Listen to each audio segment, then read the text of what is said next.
I was cleaning up my desk to go home for the weekend. It was Friday night, just this last Friday at about 5:20 when the email popped up from the independent special rapporteur saying they just wanted to make us aware of this.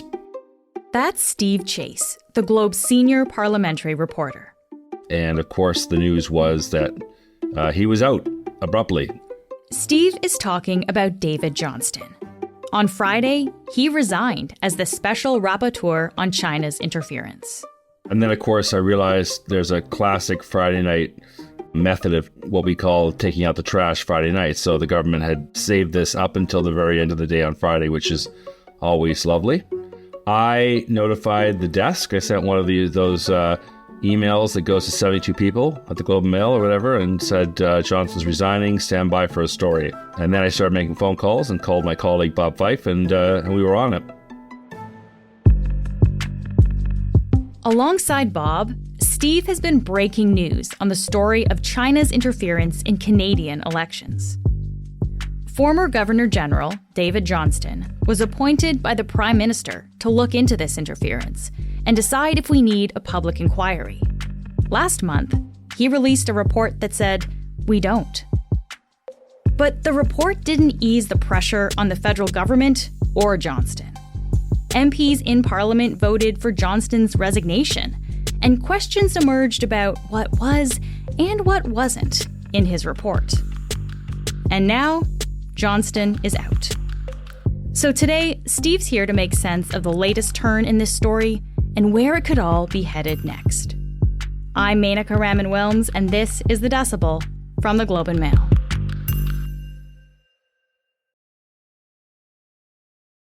Steve, thank you so much for joining me on a Sunday here.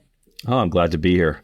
Let's dive right in here. David Johnston sent a letter to the Prime Minister on Friday. What did he say in that letter about why he resigned from his post? He cited what he called a highly partisan atmosphere and said that he did not feel he could continue in this position, given that the whole object of the exercise was to build trust in our democratic institutions, and yet there was constant questions being raised about his appointment, about his effectiveness, and so on. So yeah, it was abrupt, and of course now we know Mr. Trudeau wasn't even in Ottawa on Friday. He was on his way to Kyiv, as we found out Saturday morning.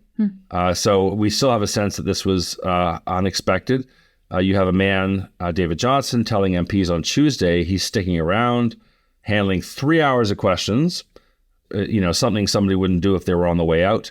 And then, of course, just 72 hours later, pulling the pin. So not really clear at what point it was decided that he was going to leave. But everything he said Tuesday gave us the understanding that he would stay on. Yeah, I want to talk about what he said on Tuesday, because his resignation on Friday is quite a change from what he was saying on Tuesday, June 6th, actually, because Tuesday was the day that Johnston was in front of a parliamentary committee explaining why he wouldn't step aside. This was even after, of course, MPs voted for him to resign. With respect to the motion of Parliament is that I believe the vote was based on allegations that were false, and that it would be wrong for me simply to step aside and say, well, let those allegations stand. So, Steve, what do we know about what changed in the 3 days between him saying that on Tuesday and his resignation on Friday night? Well, we can only point to what's public. We don't have a good sense of what the debate was behind the scenes. But one thing that came out in those days was the fact that a firm, Navigator, which is known for crisis communications, we knew it had been hired by Mr. Johnston a while ago, but what we learned this week was that it had also worked for Han Dong, who's an MP, now sitting as an independent, who is also the subject of allegations in reporting, particularly by Global News, and of course was the significant subject of the first report put out by David Johnston. Okay. What is the issue around Johnston's lead counsel, though? Yeah, this emerged in recent weeks. Democracy Watch, which is a accountability watchdog, had done some digging and found out that, according to Elections Canada records, Sheila Block, who is Mr. Johnston's lead counsel in this endeavor, who is a lawyer at Tories, had donated thousands of dollars to the Liberal Party over the years. And then more recently, we at the Globe had reported on how she had attended a fundraiser with Mr. Trudeau in 2021. I think it was a virtual fundraiser, so they were all on Zoom together. And this had raised concerns about whether there was bias on the part of the lead counsel. And Mr. Johnston forcefully pushed back against this. He said that Sheila Block was a lawyer of great reputation, and he relied on her counsel and her wisdom. And in fact, he had worked with her before. And so she had a track record with him, and she was effectively unimpeachable in terms of trust and honesty. And what did we learn from David Johnston's appearance at that committee hearing? Because we talked about, him speaking on Tuesday. What did he say there? Well, David Johnston spoke for 3 hours. He pushed back on any notion that the House motion calling on him to resign, he told MPs that their vote was based on false allegations. And what he's referring to, of course, is the concerns about Mr. Johnston's work for the Trudeau Foundation, the Pierre Elliott Trudeau Foundation, which is, of course, a taxpayer-backed organization dedicated to scholarship. Mr. Johnston had worked for that recently, and of course, he had been a family friend of the Trudeaus. So, Steve, what changed in the 3 days between him saying that he wasn't going anywhere on Tuesday and then resigning on Friday night? One of the most important things that came out of the committee on Tuesday was how Mr. Johnston responded to questions from Jagmeet Singh and from Conservative MPs about the contradictions between his report, his first report on May 23rd, and the story, the narrative that CSIS apparently gave to Conservative MP Aaron O'Toole, the former Conservative leader. So Mr. O'Toole stands up in the House last week and says, I just got a briefing from CSIS. This is what it says. China was orchestrating misinformation and voter suppression campaigns against me, my caucus, and my party. And this really runs at odds with Mr. Johnston's report, because in Mr. Johnston's report, which was an interim report, he talked about how misinformation, as far as he had concluded, could not be traced to a state-sponsored source. So he's asked at committee on Tuesday, why is CSIS telling Mr. O'Toole one thing, but you're assuring us that you couldn't actually trace something to a state-sponsored source? And Mr. Johnston acknowledged that he didn't have complete information, which I think was pretty significant. He wrote a report that is now being apparently contradicted by new facts. And so he acknowledged that his report was only based on what he knew at the time. In fact, later that day, in an interview with CBC, he used a metaphor. He said there was an ocean of information, and we looked at a lake. But he said he was still confident that he got everything he needed. But that's pretty significant that he acknowledged that his report was based on incomplete information. I mean, this is a report that we're basing stuff off on, right? Exactly. And so that is a glaring problem. And again, it's not just the Conservatives. It was Jagmeet Singh himself who asked this. And, the answers were not sufficient. We got a sense from this that Mr. Johnston had acknowledged that there might have been more he should have looked at. And he did say that. He said, had we had more time, we would have been able to look at more. And again, that goes to the question of whether this was rushed. Their report is riddled with spelling mistakes. It's bizarre. Really? Yeah. Wow. The sort of takeaway from that Tuesday hearing was maybe Mr. Johnston should have done a deeper dive on this before writing that report. Yeah.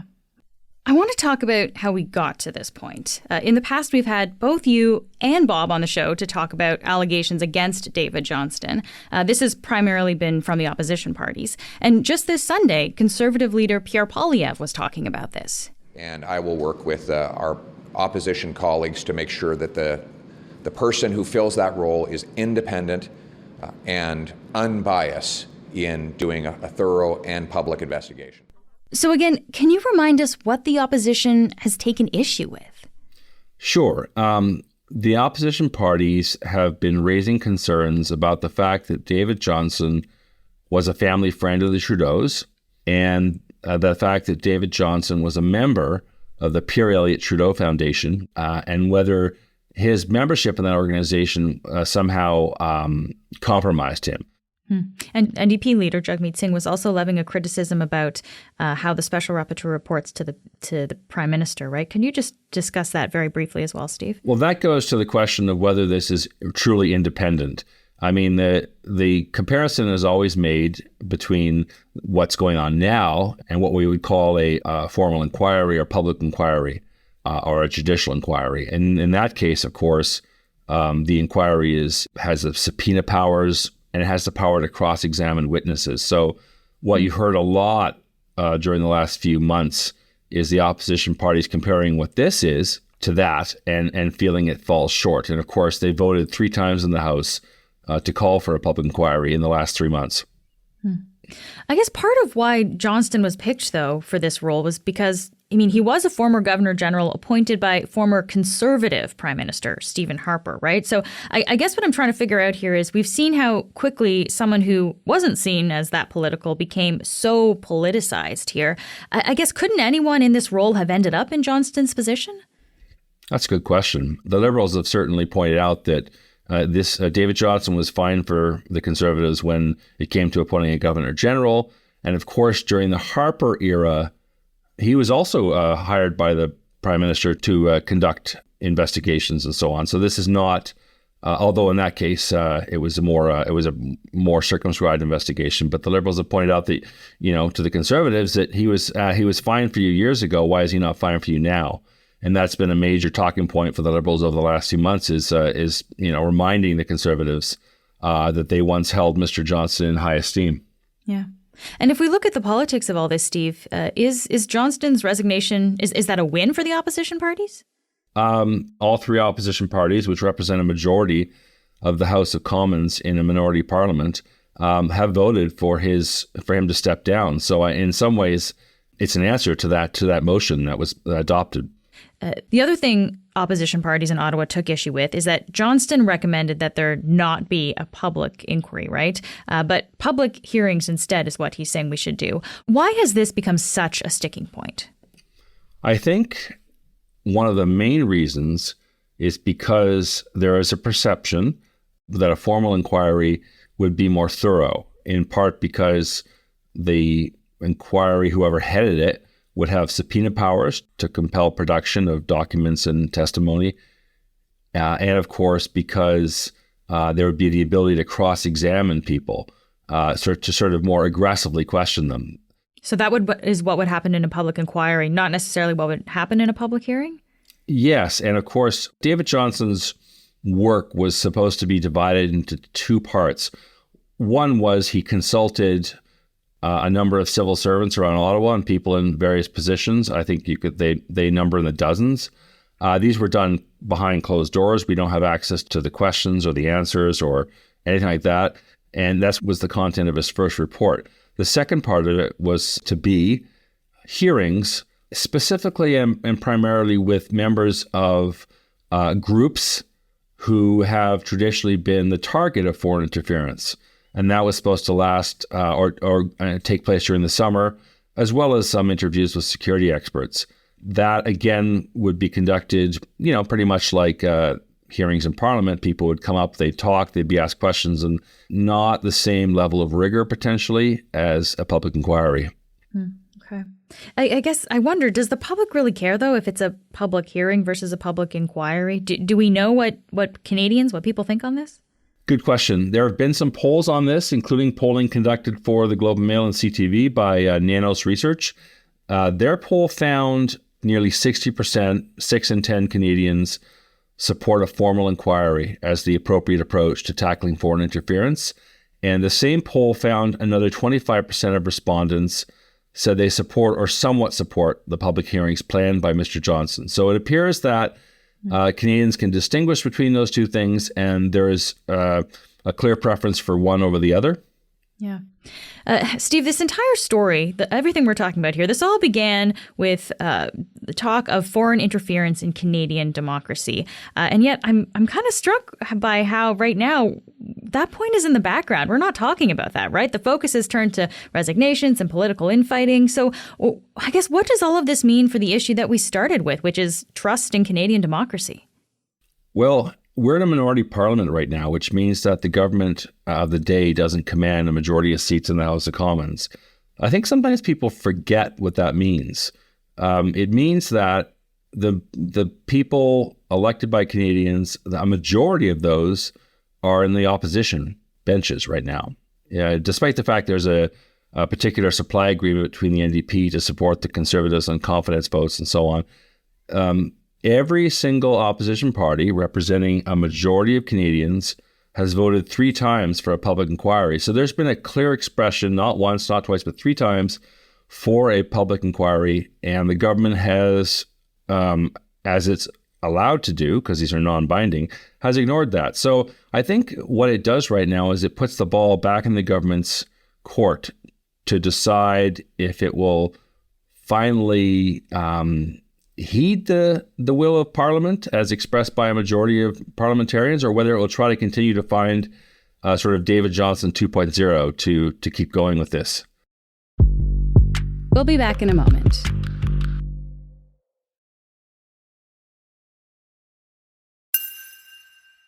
Okay, so let's shift to look forward now, Steve. The day after David Johnston resigned, Dominic LeBlanc spoke to reporters. He's the Liberal Minister of Intergovernmental Affairs. What did he have to say? Among the things he said was that the government is open to setting up a public inquiry into foreign interference. And he attempted to sort of throw the ball back into the opposition court and ask them what their recommendations are. But he told us that a public inquiry has never been off the table and all options remain on the table. A public inquiry has never been off the table. All options remain on the table. The Prime Minister said so when he announced the appointment of Mr. Johnston. And he's going to hold talks with experts and the opposition over what to do going forward, over whether to continue with the public hearings that were planned by Mr. Johnston or to proceed or to set up an inquiry headed by a judge with the full subpoena powers and the right to cross-examine witnesses.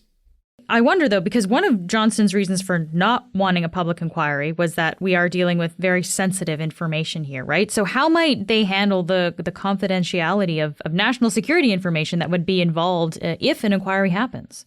In that case, the hearings where information deemed sensitive, those would be conducted behind closed doors. So the inquiry would switch in and out of public mode when they dealt with things like that. And of course, Canada has a history of public inquiries, some of which did deal with sensitive information. We have talked to the lead counsel for the Air India inquiry and the Arar inquiry. Mayor Arar. Mm-hmm. In the first case, we're talking about the Air India Flight 182, which killed 329 people, most of which were Canadians. And then a second case, we're talking about Mayor Arar, who was sent against his will to Syria and tortured. So in both those cases, they had to deal with sensitive information, and they would have some hearings behind closed doors. They'd have some hearings in public, and they managed to do it regardless of those limitations. So there is national security issues involved in those cases, but would this one currently have to be treated any differently than those ones? Yeah, I'm not sure. We did speak to the lead counsel of the Mayor Arar inquiry, and he told us that they heard from 83 witnesses over 75 days of top secret hearings and then 45 days of public hearings. And this was dealing with intelligence, including intelligence from allies.